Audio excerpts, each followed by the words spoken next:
So Terry, is it the dog days of summer? Are you a hot dog? Are you a hot dog? You like to stay in the shade, don't you? Especially with that fur coat of yours. Yes, indeed. So if you also have a fur coat, don't wear it out in the sun. But enjoy, even though it's August and it's going to be really, really hot, you can still enjoy your garden in the shade. So join us for Delmarva Gardens coming up next right here on Pack 14.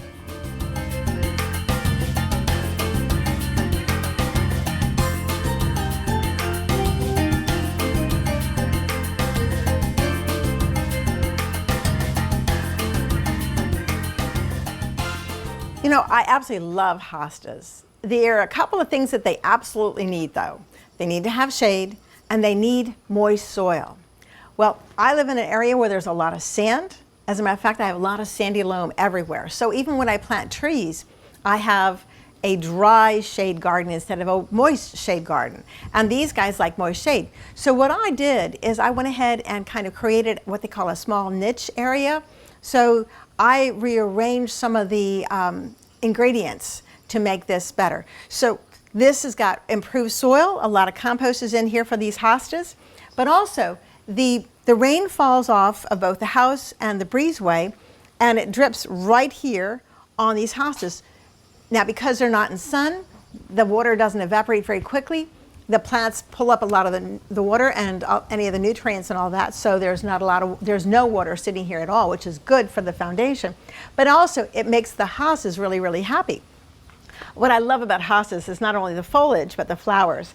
These flowers are cool. You know, the common name for the flowers is called the plantain lily because they're so fragrant.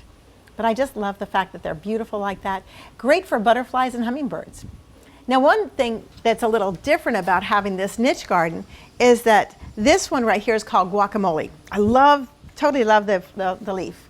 It's, let's see if I can pull one out real quick. The leaf is multiple shades of green. You have the light green here, it shades a little bit darker here, and really dark on the border. And so it has those wonderful shades of green like guacamole sometimes does when you mix it up. But because this doesn't get any sun at all, some of the leaves now are starting to turn a total solid green. And this is sort of in response to the fact that it doesn't get as much light as if it could under the shade of a tree. But I can go ahead and prune these out and keep these beautiful ones just the way I want to. The other plant that I was never able to grow under the shade of the tree was the stilbe. And that's the plant right beside the hosta. This is already flowered. It had beautiful pink flowers, and I leave the spent flowers because I think that the architecture of the flowers is very interesting. But the foliage is really pretty. It has a lot of texture in it, and it's very colorful, and it demands really moist soil. So having it here where it gets the moisture and very, very little evaporation, it works really well. There's another way you can go ahead and grow a lot of these things with sort of like controlling the atmosphere, controlling everything you want to control, and that's growing your hostas and some of these plants in containers. So join me, I'll show you some of my real cool containers. One of the neat things about hostas is they really do very, very well in containers. The nice thing about that is, besides being able to put them wherever you want, on a breezeway, under the shade of trees, in the shade of a house, wherever, they are nowhere near the voles. Now, voles are little critters. They look a little bit like mice, but they tunnel through the soil or between the soil and the mulch. And they actually I don't think they have ears because they're actually checking out other things rather than hearing. But they love to eat the roots of hostas. They think the hostas are the tastiest things. So by having the plants in containers, whether it's a ceramic container like this or a plastic container like this one right here, it doesn't really matter. As long as they're in a container, the voles cannot get up into them. And so you can have your hostas and just let them grow and be beautiful. Now, remember I said the thing about hostas that they need moisture. One thing I learned from a hosta grower is the hostas in the springtime come out and they're nice and full, as large as the roots will let them be. Now in the summer, if you don't water them, they'll still stay that full and you'll think, oh, my hostas are just fine. But if you don't keep them watered evenly moist, the next year they're going to be smaller. And I've actually lost hostas because, again, remember, I have dry shade under the shade of trees, that when I stopped watering them, they got so small, they just died out. I was like, well, that was on me. You know, even a gardener who loves gardening sometimes gets so busy that you don't do what you're supposed to do. And anyway, so I've learned if you're going to grow hostas, you do have to go ahead and have them watered, especially during the heat of the summertime. It only has to be maybe once a week, but when the temperatures are 90-degree temperatures outside, even though these are established plants, you do want to go ahead and give them some water a little bit. So let me introduce you to some of these really cool hostas. This one right here is called Fire Island, and it's gorgeous green foliage, but look at the stems are kind of a red color, so hence the term Fire Island. And in the springtime, the stems are really, really red. Now this one right here is really pretty. I love the fact that it's got the different creams in there. So you've got the creamy center right there, and it's bordered by all these beautiful greens. And it just brightens up a really dark area. Now this is a blue hosta. Blue hostas are thicker. The foliage is actually thicker and heavier, denser. And these are the type of hostas that deer would prefer not to eat. They will eat them if this is the only thing left, but they would leave these for absolute last. These are, I think that they're really pretty. You can get these blue like this just in the stripe, and sometimes they actually have almost a quilted appearance, which are really pretty. Then here's one that I think is awesome. You can see that it's in bloom, and unlike the guacamole, the flower is a lavender color, which I think is gorgeous. But the foliage right here has got different shades of striped. Instead of just having it on the border, it's just kind of like striped. So it's very interesting looking. So all of these are hostas that I've grown in containers, in these containers, for a number of years. I put them where they get protected from the winter winds and the winter cold, just against the side of the building, and they survive all winter. And then in the springtime, I bring them out, I water them up real good again, and they do fine, which I think is fabulous.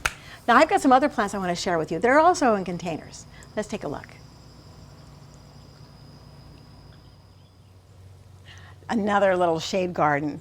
But I brought some plants also just to kind of share with you guys. I haven't planted them yet, and I'm not sure where I'm going to put them, but I just wanted to share them with you and introduce you to the coral bells. So coral bells started out originally a dark little rounded leaf like this. Well, actually it has different nodes and sinuses, which are really pretty.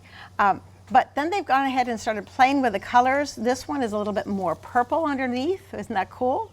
So when the wind ruffles these leaves, and it does quite often, you get that beautiful two-tone look. This one right here is, it has a softer color, but it's got red on the back, which I think is really neat. And this one is, let's see, this is called caramel. So different things. Now these coral bells, oh, and here's one that has even more like a maple leaf. Isn't that cool? It's got a maple leaf. The underside is just sort of a green. But these are the flowers that they have, these little teeny wiry stems and these little teeny tiny flowers that haven't quite opened yet. But they're going to be the shape of little teeny bells. And if the leaves are green, the bells will be kind of a coral color. And if the leaves are a little bit of purple on the bottom like these guys are, then the flowers are actually white, which is really pretty against the dark green and the red. So that's kind of nice. So all these coral bells, again, really good shade lovers. Again, the voles like these, unfortunately. So you do have to be careful. They need moisture just as the hostas do. But the other thing that's really nice about these is these stay evergreen where we live here on the Eastern Shore. Now, on the Western Shore, like say in Montgomery and Howard County, it's too cold. These die all the way down to the ground, just as the hostas do. But it's nice to have these guys, even if they're really, really low to the ground when it's real cold, it's nice to see some greens and some different colors too. Also, I wanted to share the fact that if you have shade and like me, you have dry shade, ferns don't do well in dry shade. But if you put them in a container, and the ferns will do beautifully. So this is a really lovely fern. This is autumn brilliance. The reason why they call that is that in the autumn, this frond of ferns will turn kind of a reddish color. So it looks very, very colorful, which is neat. Now the other plants that I have, these are caladiums right here. Now this one right here is a gorgeous white with really, really dark green veins. Isn't that beautiful? Really stunning. This one is also caladium. This is green with pink. Very, very cool looking. And back here is green that's just sort of like, kind of reminds me of somebody who just splashed paint on it. So it's got lots of different colors of green in it. Now these guys are not winter hardy here. So what I do in the fall is I let them get to the point where it's cool enough that the foliage dies back in the fall. You might have a first soft frost and the foliage says, okay, I'm had it. So I bring it inside, I check to make sure, I take the plant out of the pot, I check to make sure that there's no critters in the pot. Usually that would be a critter like a bug or something like that, but I did talk to a lady who brought a mouse in the house, so always check to see, you know, that when you take the plant in, you take the plant out of the pot, make sure that all you see is good roots, and then put the plant back in the container, and then just bring it inside. What I do is I let it dry out, and I put it in a room indoors so that it stays at room temperature, because these are southern guys. They don't like to be in the cold. And then in the early springtime, when it starts to get warm, I'll bring them out a little bit. If it's gonna be a cold night, I'll bring them back in again. So I try not to have too many of these because it can take a lot of time. But I try to keep at least 3 or 4 of them. And then when it's really, really warm past the last danger of frost, I know I can have them outside the whole time. And then they thrive all summer long and they look so beautiful. They sometimes bloom, but people grow these beautiful caladiums just for the foliage because they're so cool. The other thing that I have here is another annual, and I don't bother bringing them in, but I do love to get them every springtime. And it's coleus. So this is a coleus right here. And the foliage is bright chartreuse green with a dark burgundy on the inside. Isn't that cool? I just love the color. It looks like an artist has gone ahead and painted it. Now, this one is starting to bloom over here. And one of the ways to keep the foliage going is as soon as it starts to bloom like that, just pinch the flower off and it'll throw out more leaves instead of flowers. Now this one over here is another really pretty coleus. It has sort of almost a soft sage color leaf, but the bottom of the leaf is sort of a reddish color. So, and the stems, of course, are burgundy. Really a cool color combination. I think I should have put that in a container that was light instead of dark, but you know, you play with things and then you decide, oh, next time I'll do it differently. And the one in front right there that you're looking at, that is one of the monster series. And I love the term, the monster series, because the leaves are so huge. And, but it's great in a large pot because it really fills the whole pot up and you have this really lush garden, this lush shade garden that you didn't have to spend hardly any money on in the springtime because they're all annuals. They're very, very affordable. It's a lot of fun to do that. I'll tell you what, let's go on out and take a look at some other shady areas. In their natural settings, hostas in the shade do very, very well. But you do have to worry about the fact that there are things that like to eat them. I mentioned voles. I'm lucky enough that I have 2 outdoor hunting cats, and they do a very good job. I talked to the folks at Delmarva Gardens, and they actually had 3 hunting cats that they have on their, how did they put it? As part of their faculty that help them take care of the voles, which I think is awesome. This hosta right here is really cool because it's just solid green. And a lot of people will go, well, what's fancy about that? Well, nothing. But sometimes having solid green helps you look at other plants like this one right here, which is called stained glass. And it brightens the stained glass because it's very light chartreuse, bordered with this dark border. But you wouldn't notice this as much if it didn't have just the plain greens all behind it, which I think is cool. Now this is also a coral bell, but this is a fall blooming coral bell. So even though we're in August, it's already started to flower. As you see, the flowers are white. They're kind of bushy instead of real thin. And the foliage is softer, sometimes even fuzzy, which I think is kind of neat. This is called Autumn Bride, which I love. Now this one right here is Dell's strain, and it has like burgundy on the underside. This is already finished blooming, but it's still gonna do pretty well like it is right here. And it's gonna give me color all through the summer, and then it actually stays colorful in the wintertime. Right behind, this is called Rio. Look how bright red that is. Isn't that cool? So in the snow, this is really outstanding.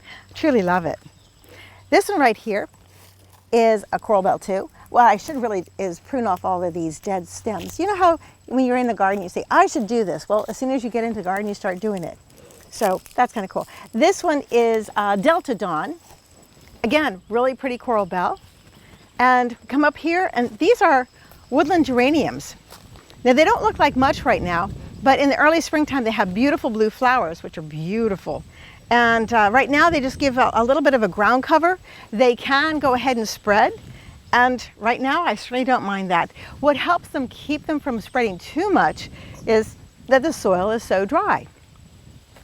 This one right here is another one. This is called glitter. And it has kind of a glittery look to it, which I think is very pretty. Now, one of my favorite hostas is June, and that's what this one is. She always has beautiful foliage. I've yet to see very many things bother it in terms of insects eating it. Gorgeous flowers. And the colors range from green with light green, solid green, with then again the variegated colors. She's always so gorgeous.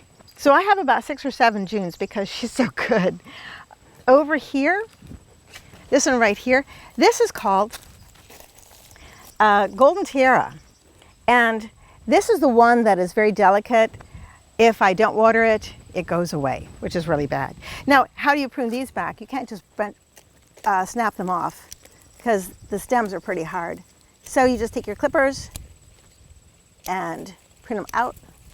And pretty soon she's going to look so much more regal instead of a little shaggy.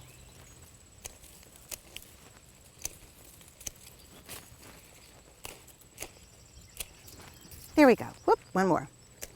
And now she looks good. This one is really very tiny and delicate. Right beside her though is Bressingham Blue, and that's these big guys right here.